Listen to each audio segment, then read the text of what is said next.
물은 위에서 아래로 흐르죠. 이것이 자연스러운 것이듯이 사랑도 내리사랑이 본능적이고 아주 자연스러운 것 같습니다. 빅토르 유고르가 쓴 93라고 하는 그 소설에 보게 되면 그 배경이 프랑스 혁명 때거든요. 굉장히 피폐하고 또 사람들이 굉장히 빈곤한 그런 가운데 있는데 병사들이 어느 숲속을 통과합니다. 행진에서 통과하고 있는데 한 어머니가 세 자녀와 함께 있는데 며칠을 굶어가지고 너무나 고통스럽고 또 힘든 그런 표정을 짓고 앉아 있는 겁니다. 그래서 지나가던 한 상사가 빵 한 조각을 그 어머니에게 던져줍니다. 어머니는 즉시 이 빵 조각을 세 조각으로 나눠 가지고 자녀들에게 주는 거예요. 자녀들은 맛있다고 너무 기쁜 표정으로 빵을 먹는데 그것을 바라보는 어머니는 그 얼굴 속에 너무나 기뻐하고 흐뭇해하는 그런 표정을 짓고 있는 것입니다. 지나가던 병사가 상사에게 묻습니다. 저 어머니는 배가 고프지 않은 건가요? 그랬더니 그 상사가 물론 배가 고프지. 그런데 어떻게 저렇게 기뻐할 수 있죠? 그것은 어머니이기 때문이야. 어머니이기에 가능한 것이다. 그렇게 얘기하는 내용이 나오고 있습니다. C.S. 루이스라고 하는 분은 사람은 에로스에서 태어나서 스토르게에 의해서 양육되어지고 필레오의 사랑으로 성숙해지면서 결국은 아가페로 완성이 된다, 그런 얘기를 합니다. 헬라어에는 우리가 말하는 이 사랑이라고 하는 단어가 네 종류의 단어로 표현되어 있는데 에로스라고 하는 그 에로스는 남녀간의 사랑입니다. 그 남녀간이 뜨겁게 사랑을 해가지고서 자녀가 출생이 되는 거죠. 그런데 그 자녀는 스토르게의 사랑, 소위 말해서 혈육의 사랑이죠. 피가 흘러가는 사랑입니다. 부모가 자녀를 사랑하고 또 형제가 형제를 사랑하는 그 사랑을 통해서 양육된다는 거죠. 그런데 자라다 보면은 이 사랑의 넓이가 수평적으로 넓어지는 겁니다. 이게 이제 소위 필레오의 사랑이죠. 친구 간의 우정적 사랑을 하게 되는 것입니다. 그러나 이 사랑은 결국은 아가페로서 완성이 되게 되죠.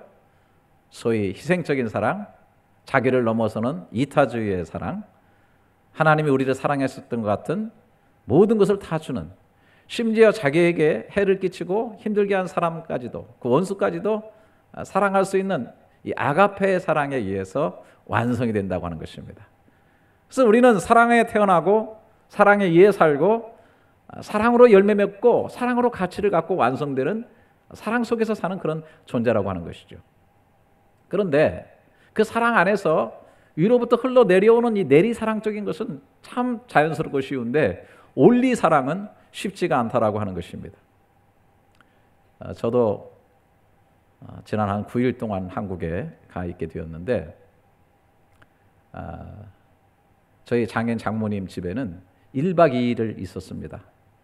방도 3개고 거실도 있고 먹을 것도 있고 그래서 아주 편안하게 지날 수 있는데 1박 2일을 제외하고 나머지 시간은 아들과 함께 있었어요. 조그마한 그 원룸을 하나 얻어가지고 있는데 아내와 저와 아들과 셋이 누우면 비좁아서 눕지를 못해요. 이리 부딪히면 또 저리 부딪히고 이렇게 하면서 참 짜증이 나는 그런 좁아 터진 그런 방에서 지내면서도 뭐가 그렇게 좋은지 나머지 시간을 거기서 다 보냈어요. 이 참 내리사랑은 가는데 이 올리사랑은 쉽지가 않은 것을 바라보게 됩니다. 그럼에도 불구하고 오늘 성경은 우리에게 올리사랑이 얼마나 중요한가를 강조하고 있습니다.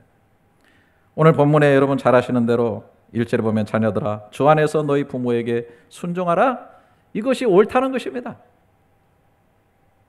자연의 법칙은 물을 거슬려 올리는 것이 에너지가 들고 쉽지가 않아요.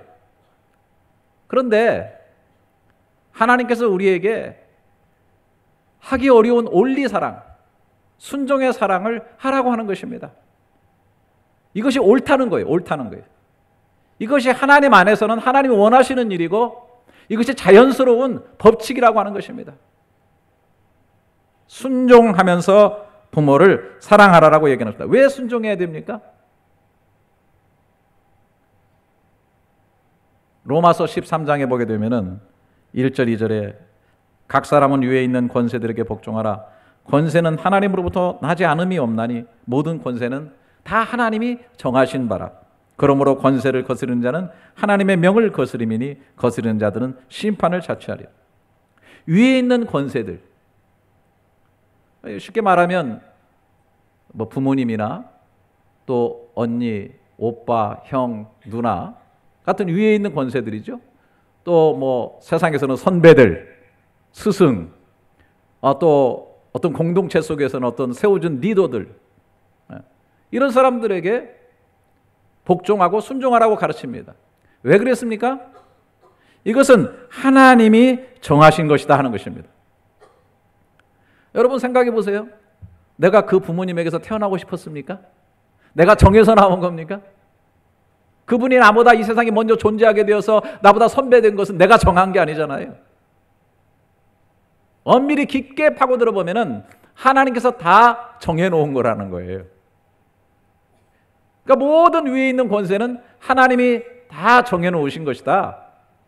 하나님께서 그 위에 있는 권세들을 통해 가지고 하나님께서 하실 일들을 이루어 나가시는 겁니다. 마치 세상은 보이는 물질 세계뿐 아니라 보이지 않는 그 물질의 세계를 움직이는 여러 가지 법칙들이나 그 가운데 있는 여러 가지 속성들을 하나님께서 다 만들어 놓으신 것처럼 사람을 만드시고 그 안에 질서를 두셨어요. 먼저 있는 것이 있고 나중에 있는 것이 있고 위에 있는 것이 있고 아래에 있는 것이 있는 것을 통해 가지고 이 질서를 통해서 하나님의 뜻과 계획과 하나님의 복이 흘러가도록 만들어 놓으셨다고 하는 것입니다. 그래서 모든 위에 있는 것들에게는 하나님의 정하신 뜻이 있다라고 하는 사실을 생각하면서 순종하는 것이 옳다. 예수님께서도 세상에 계실 때 12살이 되어가지고 성인식 하면서 예루살렘 성전에 올라갔다가 부모들이 모르고 그냥 내려왔다가 한참 동안 헤매다가 성전에 있는 예수님을 발견하게 되죠. 그때 예수님께서 내가 내 아버지 집에 있어야 될 줄 알지 못합니까? 내 아버지 집은 바로 예루살렘 성전입니다. 내 진정한 아버지는 하늘 아버지입니다. 그렇게 얘기했지만 성경에 보게 되면 누가복음 2장 51절에 예수께서 함께 내려가사 나사렛에 이르러 순종하며 받으시더라 그랬습니다. 자, 한번 따라서 해보실까요? 순종하며 받으시더라. 예. 예수님께서도 지상에서는 부모님에게 대해서 순종함으로.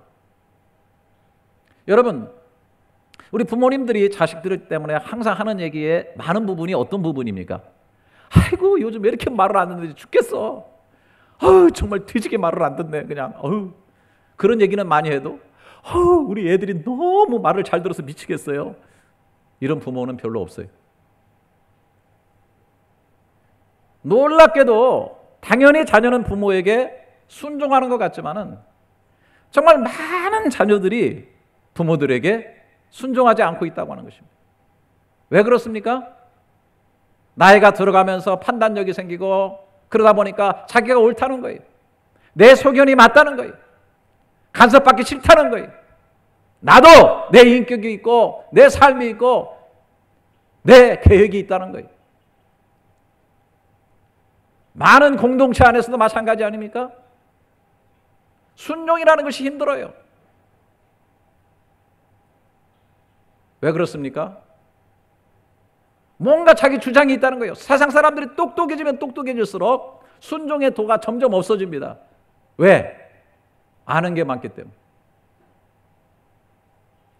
여러분, 정말 중요한 것이 있습니다. 내가 옳은 것보다 순종하는 것이 더 옳습니다. 자녀들아, 순종하라라고, 이것이 옳으니라고 말씀하고 있는 것입니다. 옳아서 반대하고 옳아서 순종하지 못한다고 하는 사람들에게 주님은 순종하라, 이것이 옳으니라고 얘기해 주고 있는 것입니다. 여러분, 그러나 우리의 갈등은 심히 있어요. 아니, 부모님이 옳지 못하고 위에 있는 권세가 바르지 못한데 내가 그것을 순종해야 됩니까? 네, 정말 그렇죠. 그래서 성경에는 주 안에서 부모에게 순종하라고 얘기했습니다. 주님을 잘 섬기고 복음 안에서, 말씀 안에서 순종하는 거죠. 만약에 곁길로 가게 하거나 주님을 떠나게 한다든지 악으로 쫓아가게 한다고 한다면 우리는 참 순종하기가 쉽지가 않습니다. 거기서 갈등이 일어납니다. 나치 시대의 히틀러에 대해서 독일 교회들이 위에 있는 권세에게 복종하라고 끌려갔지만은 그것은 결코 옳은 태도가 아니죠. 바른 태도가 아닙니다. 그래서 우리는 반드시 주 안에서 순종해야 됩니다. 계명도 마찬가지입니다. 1계명과 4계명까지 하나님에 대한 관계가 먼저 있고 5계명부터 내 부모를 공경하라고 말씀하고 있는 겁니다.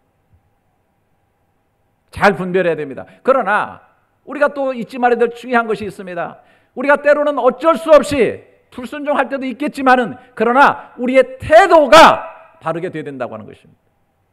오늘 2절에는 이렇게 말하고 있습니다. 내 아버지와 어머니를 공경하라, 이것은 약속에 있는 첫 계명이다 라고 말하고 있는 것입니다.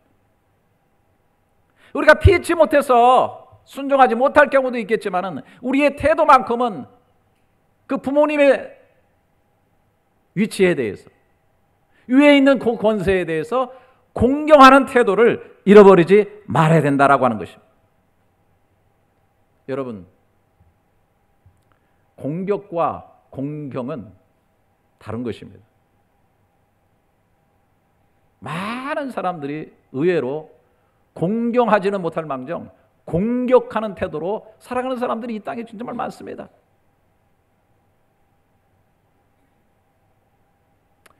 요즘 매스컴에서 아동학대에 대해서 얘기를 많이 합니다. 사실 아동학대는 그 전에 더 많았어요.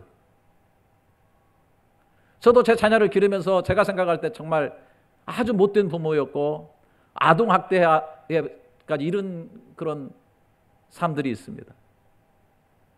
후회스럽고 하나님 앞에 죄송하고 아이들한테도 제가 회개합니다. 그러나 점점 지금 노인들이 많아지는 그런 시대에 살고 있습니다.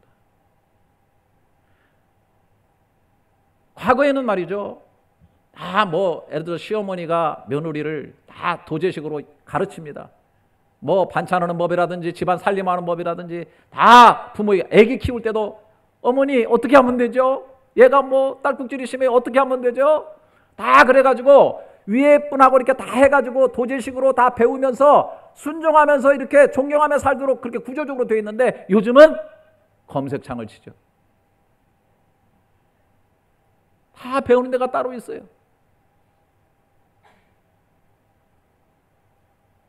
어른들의 권위, 노인들의 파워가 점점 없어져 가고 있기 때문에 아동학대라는 말보다는 이제 노인학대라고 하는 말이 굉장히 많이 들려지고 있는 그런 시대를 살아가고 있습니다. 노인을 업신이 여깁니다. 또 한편으로는 우리 시대가 이렇게 자꾸, 과거에는 말이죠, 이렇게 위에 권세에 너무 눌려 있었어요. 그래서 위에 있는 권세라고 하면 무조건 상처가 많습니다. 아픔이 많습니다. 그러다 보니까 저항적 몸짓으로 살아가는 사람들이 많습니다.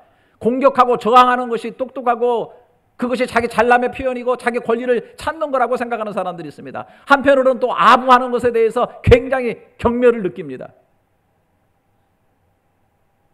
그래서 사람들이 공경한다는 것을 아부 때문에 잃어버렸습니다. 여러분, 아부는 하지 말아야 되지만 공경을 해야 됩니다. 여러분, 아부와 공경의 차이점이 뭡니까? 여러분, 선물과 뇌물의 차이점이 뭐예요? 잘 아시잖아요. 여러분, 저는 여러분들 저한테 그럴 것도 없지만 뇌물을 안 주실 줄 압니다. 그러나 선물을 주십시오. 뇌물을 주지 마시고. 뇌물은 목적이 숨어 있는 겁니다. 어떤 목적을 가지고 주는 것이 뇌물입니다. 아부는 뭡니까? 목적을 가지고 잘하는 거예요. 그러나 공경은 뭡니까? 진정으로 그분을 높이면서 존경하는 마음을 가지고, 그래서 아부는 안 되지만은 공경은 살아 있어야 되는데, 사람들이 아부하는 게 좋지 않다고 해서 공경마저도 다 버리는 그런 삶을 살아가고 있습니다. 오늘 왜 우리가 부모를 공경해야 됩니까? 왜 위에 있는 권세들을 우리가 존경해야 됩니까? 그런 태도를 잃어버리지 말아야 됩니까? 거기에는 하나님께서 약속이 있는 첫 계명이라고 말씀하셨기 때문에 그렇습니다. 여기 보게 되면은 약속이 있는 첫 계명이다. 여러분, 첫 계명이라는 뜻이 이게 무슨 첫 계명입니까? 부모 공경하는 게 무슨 첫 계명이에요? 그런데 10계명 중에 1계명부터 4계명까지는 하나님에 대한 거고, 사람과의 관계에서 살인하지 말라, 간음하지 말라, 거짓말하지 말라, 이런 사랑과 관계에서 첫 번째 것이 바로 내 부모를 공경하라고 출애굽기 20장에서 말씀하고 있는 것이죠. 그런데 이 앞에 붙어 있어요. 약속이 있는 첫 계명이다. 약속이 있다는 말은 뭡니까? 오늘 여기 3절에 보니까 내 부모를 공경하라. 이로써 내가 잘되고 땅에서 장수하리라. 하나님께서 이렇게 법칙을 가지고 세상을 만드셨기 때문에 그 법칙에 따라 살아야 되는데, 그렇게 하게 될 때에 네가 잘되고 장수하게 될 것이라고 얘기하고 있는 것이죠. 여러분, 이 두 가지가 저는 복이라고 생각합니다. 잘 되는 것만 있는데 내 삶은 짧다 그러면 그 무슨 의미가 있습니까? 오늘 잘 됐는데 내일 목숨을 걷어간다면 무슨 의미가 있습니까? 그런데 장수하고 오래 살긴 사는데 찌질이 그냥 힘들고 고통스럽게 산다면 그게 무슨 복이 되겠습니까? 하나님께서는 약속으로 주셨습니다. 네가 위에 있는 권세들을 공경하고 잘 순종하는 삶을 살고 그 복이 너를 통해서 흘러가게 한다고 한다면 네가 잘 되어질 뿐 아니라 네가 장수하게 되고 오래 가게 되리라고 하는 것입니다. 저는 그냥 좀 미리 얘기를 좀 하고 싶습니다. 하여튼 성경을 읽으면서 아주 간략하게, 아주 파워 있게 제가 요약하고 싶은데, 여러분, 잘 되는 공동체, 그러니까 잘 되고 건강하게 오래가는 가정이든지 교회든지 모든 공동체에 첫 번째 것은 뭐가 있어야 됩니까? 주 안에 있는 리더입니다. 주 안에 있는 부모입니다. 말씀 안에 있는 위에 있는 권세가 있으면 잘 갑니다. 그리고 거기에 속해 있는 사람들이 어떻게 해요? 순종하는 마음, 진정으로 공경하는 그 마음, 이런 것들이 정확하게 있게 되면 그 공동체는 반드시 잘 되고 반드시 건강하게 오래 가게 되는 그런 공동체가 될 줄로 믿습니다. 이쯤에서는 아멘 하셔도 되는데 그렇게 될 줄로 믿습니다. 그리고 여러분들이 기도하셔야 돼요.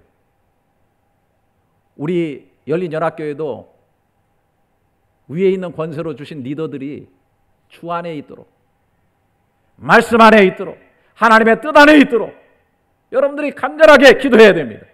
뿐만 아니라 모든 교회의 멤버들이 적극적으로 순종하고, 내 의견, 옳은 의견도 있어요. 하지만은 그걸 주장합니다. 하지만 어떤 일이 결정되게 될 때는 어떻게 합니까? 순종하라, 이것이 옳으니라 라고 하는 것을 정확하게 인식을 하고, 그리고 마음속으로부터 정말 진정성 있게 진실한 마음으로 공경하는 그런 태도를 가져야 됩니다.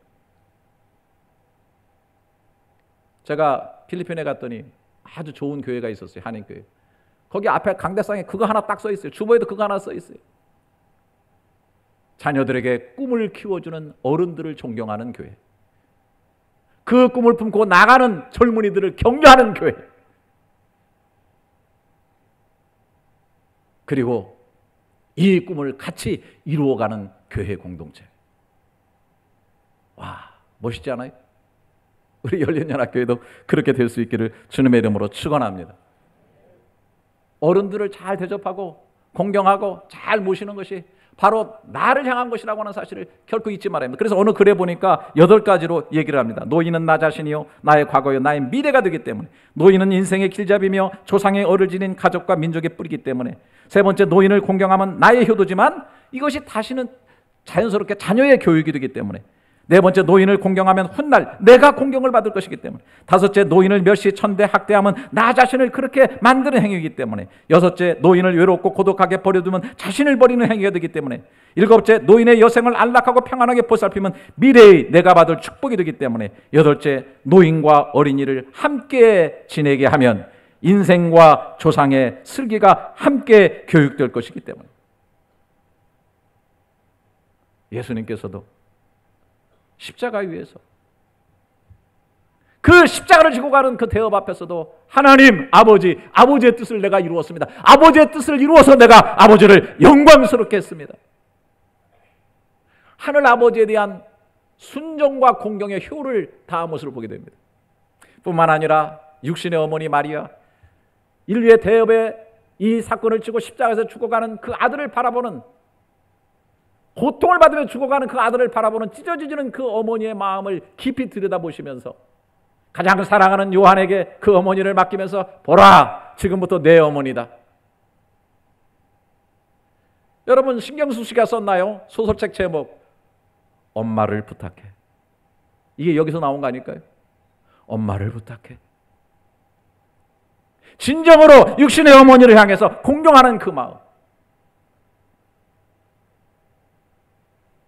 우리가 정말 공경한다고 하는 것은 위에 있는 권세에게 부족한 것도 있어요. 단점도 있어요. 보기 싫은 것도 있어요. 하지만 항상 좋은 것을 바라보면서 그 좋은 것이 그를 통해서 내게 흘러온다고 하는 사실을 기억하면서 장점을 받아들이면서 좋은 것을 찾고 취하려고 하는 그런 마음을 가질 때 정말 공경하고 기쁘시게 해드릴 수가 있어요. 그 여러분, 시인 유시화 씨 계시죠? 보니까 저하고 동갑이더라고. 58년생 개띠.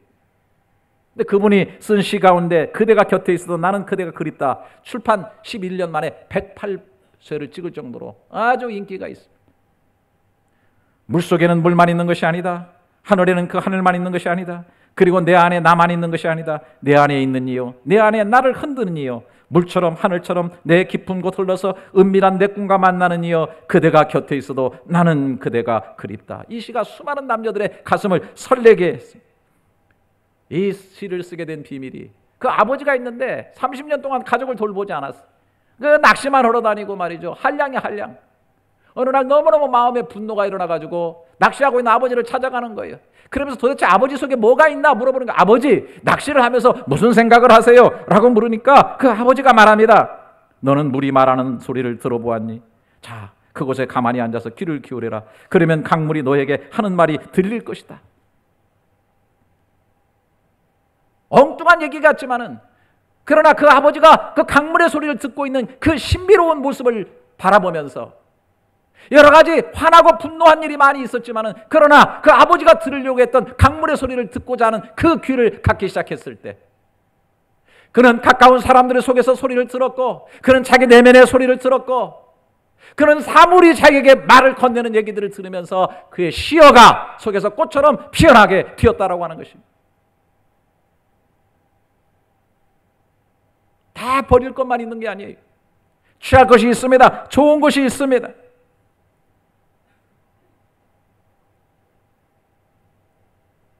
사랑하는 부모님으로부터 그 진심 속에 흘러나오는 사랑과 그 이야기들을 내가 들을 수 있는 마음의 귀를 가지고 듣는다고 한다면 그것이 흘러오는 나의 복이 되어진다라고 하는 사실입니다. 여러분,